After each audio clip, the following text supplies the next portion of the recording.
Welcome back. All right, so one topic of discussion I want to finish things out with. This is the 32nd and final video that I am posting to the channel before I go on vacation, and this will post just as I'm coming home. But I wanted to talk about there's three teams that I root for, and this has been the case back to 1981, 1982, and 1987, I do believe. It was 87. Yeah, it was 87. The Cam Neely trade made it official that the Bruins were one of my three favorite teams, and this is in the order of favorite, second favorite, third favorite. There's always the debate in the comment section as if why would I lie? That doesn't make any sense. But hey, here we are. So Vancouver finished the season 50-23-9, 109 points, and they were seen as a surprise. They had a great first half. Second half of the season, not necessarily so great. So the question in this video is simple: are they going to be the team that finally ends my misery of watching playoffs and seeing teams that I root for not win the Stanley Cup? Well, JT Miller had a career year, 37 goals, 66 assists, 103 points.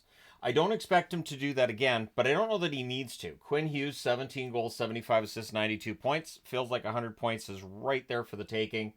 Pettersson, 34 goals, 55 assists, 89 points. He's had 100 points in a season before.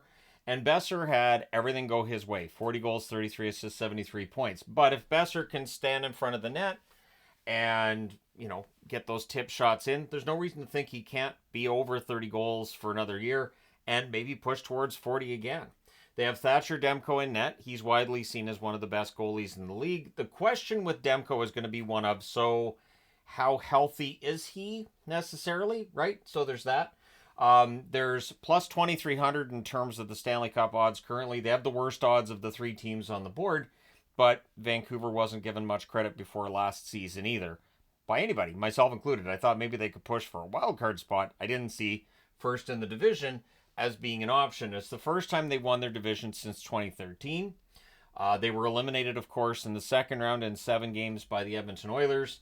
It was only their first playoff appearance since 2020 and their second since 2015. So the question is, did they overachieve? And could we see them fall back a bit next year? I don't think they win the division. I think the Oilers should probably win the division. I could see Vegas being second if things fall their way. Got one hair right here. There we go. I got it. But I could see Vegas finishing second, but I could absolutely see Vancouver finishing second as well. And if everything falls their way like it did in the first half of this past season, maybe they repeat. But the big one is being able to win the Stanley Cup. The Canucks have got to the Stanley Cup final 3 times in their existence. They've got to Game 7 twice, have not won the big game. Again, I want to be wrong. I want this team to win a Stanley Cup in my lifetime. Please, for the love of all that's holy. Not to mention, if the Canucks won a Stanley Cup, there would be fans of some of the other teams in Canada that would not be happy about it. So we'll see how that turns out. Boston finished the season 47-20-15. Interestingly enough, they also had 109 points.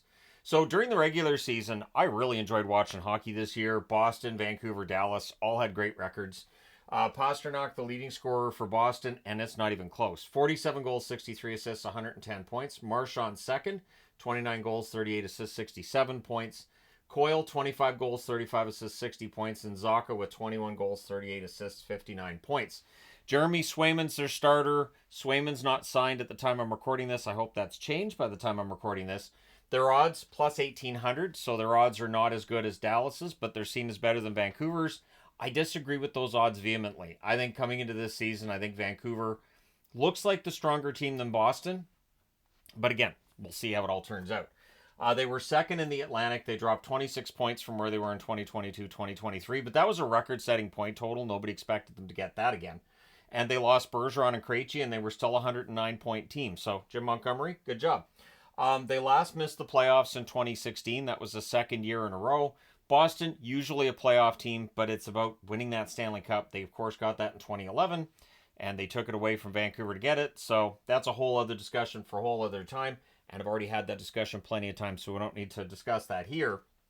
Of course, Boston eliminated 4-2 by the Panthers. So the 3 teams I root for were eliminated by the Stanley Cup finalists, Florida and Edmonton. The one question I have with Boston is Lindholm. As a number 1 center, I don't know. He's going to have to become the player that he was in Calgary, and not the one he was last season, but prior to that. And you never know how that chemistry is going to work. Part of what worked with Lindholm was he had great chemistry with Johnny Gaudreau, with Matthew Tkachuk, and with various players that he played with in Calgary during his best years. is he going to have that chemistry in Boston with Pastrnak? If he does, his points total should be really good. He should put up first-line center numbers. But if there's a struggle there, that could be an issue for Boston. So they definitely needed help down the middle. I think it's part of the reason that Florida knocks them out. I think they were just stronger down the middle than Boston. So we'll see how that all turns out, right? But yeah, Lindholm as number one center is the one question mark I have when it comes to Boston. I think their blue line's really good. They obviously have Charlie McAvoy and just a good deep blue line. I think they're fine there. It's just question of down the middle, do they have enough to keep up in the East where there's some really good center spots? Really are. Okay, Dallas, 52-21-9 record, 113 points. Jason Robertson led them in scoring, even though he had a bit of a down year compared to the previous one. 29 goals, 51 assists, 80 points. Johnston, 32 goals, 33 assists, 65 points. Roope Hintz, 30 goals, 35 assists, 65 points. And Duchesne, 25 goals, 40 assists for 65 points. One thing that definitely helped these three teams this year too, relatively healthy when it came to their core players. That's why I didn't put down the games played, because it was close to 82 for everybody on the board here. And so that definitely helps. And it's not something you can anticipate. It's not something you can have a plan for. But as long as they stay healthy, should be in the mix, right? Jake Ottinger, the goaltender in Dallas, very good young goaltender. And I've said it before, I'll say it again. I feel spoiled in that all three teams I root for have good young goaltenders. The odds for Dallas, plus 1,100. They're still seen as one of the favorites. And I'm wearing a Dallas jersey because I do think of the three on the board, they're the most likely to win a Stanley Cup in 2025. It's their first division title this year that they've had since 2016. They were the number one seed in the West as well. They last missed the playoffs in 2021, but their scouting has been great. Their drafts have been great. They've done a good job of picking up the right players at the right time. They were eliminated in 6 games by the Oilers. On some level, they kind of beat themselves in that series too, which made it a little bit frustrating to watch. But, I mean, the Oilers played an excellent series there as well. And Dallas just couldn't come up with the goals when they needed them, which has been a Dallas problem in the playoffs, which is how you end up with a team that hasn't won the Cup since their one Stanley Cup win in 1999. The one question I have with Dallas is who replaces Pavelski? There are definitely players in this lineup for this upcoming season, guys like Maverick Bourque, who will be able to score. Stankoven is definitely going to be a scorer at the NHL level. But there was something Pavelski brought to the Dallas Stars that is impossible to replicate. That level of experience, that level of confidence, that leadership, and his ability to tip the puck into the net is just absolutely legend. So Dallas, I think the question of, is there a veteran who's going to step into Pavelski's shoes? Will we see more out of Sagan this coming year? Does Ben have a bit of a bounce back from this past season, which was a down year from the year before? As these players get older, of course, the odds of a bounce back drops a bit.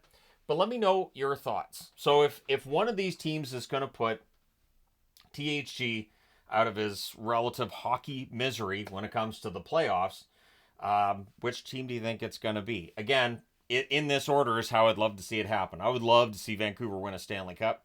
I've got greater confidence in Patrick Alvin, Jim Rutherford, and the people running the team right now than I did with Benning or than I did with Nonis and previous GMs too.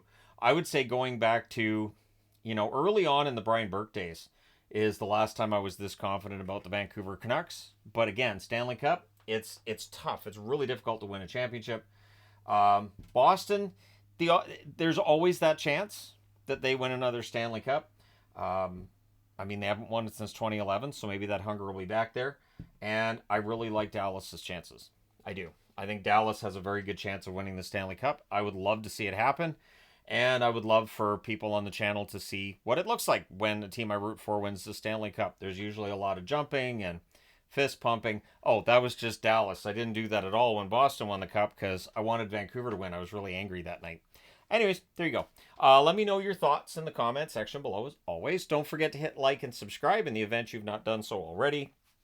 Thank you guys so much for all your support.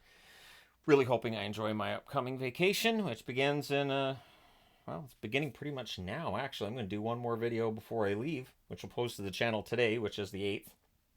And then off we go. But thank you guys so much, as always.